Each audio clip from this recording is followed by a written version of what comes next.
माथे पर काले रंग की बिंदी लगाए, काले जोड़े में अपने पल्लू से अपने मुंह को धत्ती फुफकार कर कर रोती चीखती औरतें छाती पीट पीट कर अपना शोक व्यक्त करती एक लाश को घेरे रो रही थी।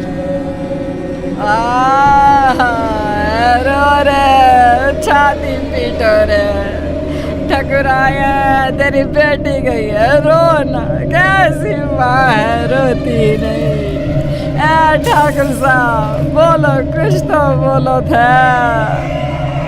अरे ऐसे भूत बनकर रहेगी तो ये दर्द तुम्हारे सीने में ही रह जाएगा। रो रो कर इसे निकाल दे ठकुराइन।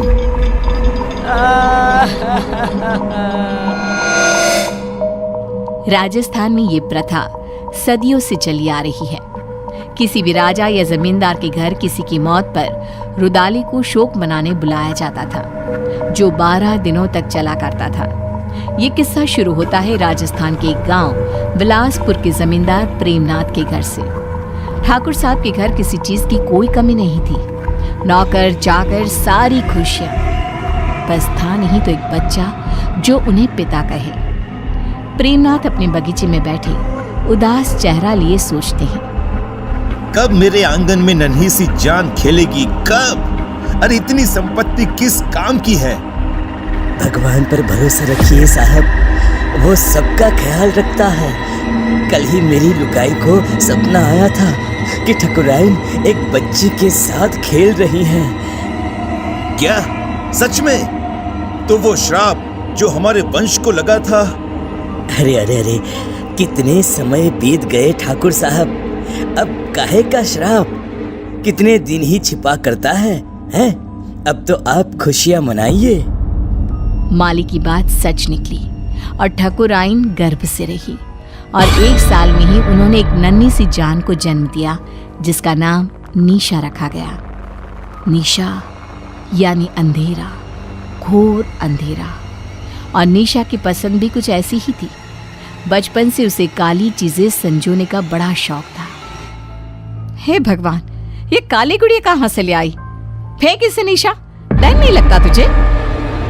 गुड़िया पूरी तरह काले कपड़े में रुई डालकर बनाई गई थी। गले में लाल रंग के धागे में एक ताबीज, मानो किसी तंत्र मंत्र के लिए इस्तेमाल में लाया जाता हो। ठकुराइन घबरा जाती है और उस गुड़िया को निशा के हाथ से लेकर नीचे फेंक देती है। तुम्हें कुछ हो जाता तो बेटा? नहीं माँ, मुझे क्या होता? ये डॉल तो मेरी फेवरेट बनेगी। मुझे काला रंग कितना पसंद है, आप जानती हो ना माँ। ऐसी ही कुछ अजीब हरकतें करती निशा बड़ी हुई और आज 18 साल की होने वाली थी। एक दिन बाद ही उसका बर्थडे था। अपने जन्मदिन और मौत के एक दिन पहले वो रात को कहीं से बड़ी देर से लौटी और आते ही अपने कमरे में चली गई। और उस रात की सुबह फिर हुई ही नहीं। आज आसमान कितना अलग सा है ना, कितना घोर अंधेरा है। तुम्हें अंधेरे से कैसा प्यार है लाडो? अमावस की रात आते ही बाहर जाने के लिए बेचैन हो जाती हूँ, पर हर बार की तरह इस बार भी तुम्हें बाहर जाने नहीं मिलेगा। जाओ कमरे में आराम करो। कल जन्मदिन है ना तुम्हारा, बहुत बड़ी दावत रखी है गांव वालों के लिए। छिप कर ही सही, आज तो मैं बाहर जाकर रहूंगी।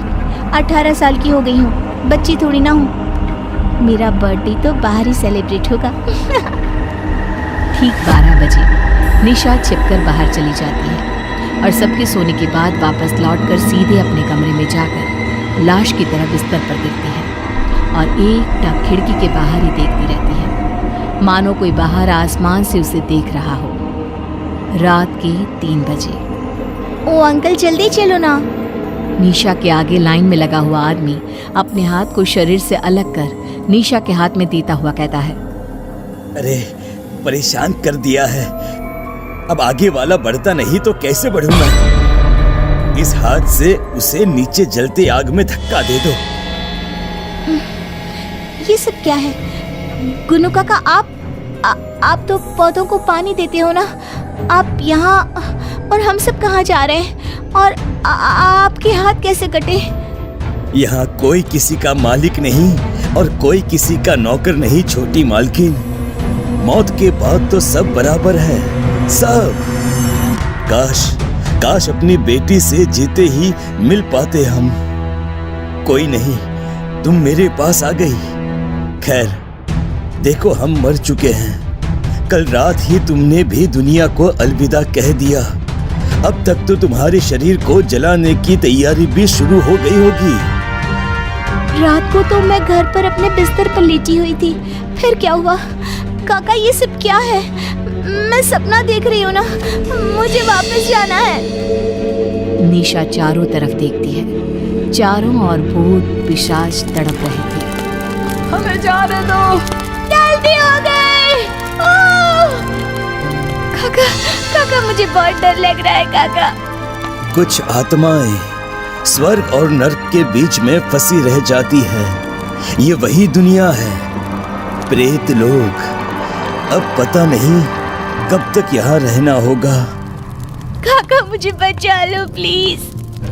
माली अचानक पीछे पलटता है और निशा को नीचे जलती आग में धक्का दे देता है।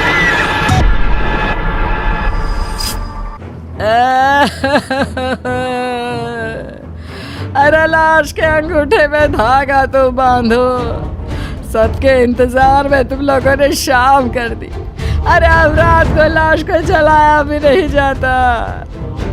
पास बैठी एक औरत निशा की लाश के पास जाती है और अंगूठी में धागा बांधने के लिए एक रेशम का धागा तोड़ती ही है कि लाश हवा में उड़ जाती है। सभी लोग इधर उधर भागने लगते हैं। चारों तरफ अफरा तफरी मच जाती है। ऐसा तो तभी होता है जब लोग से कोई आत्मा वापस आ जाती है। छोटी मालकिन के साथ कोई साया था।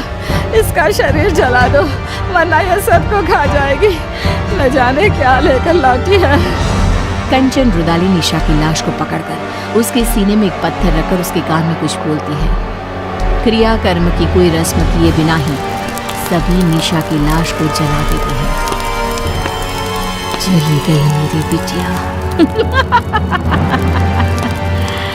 अब तो मेरी गुड़िया मेरे पास ही रहेगी।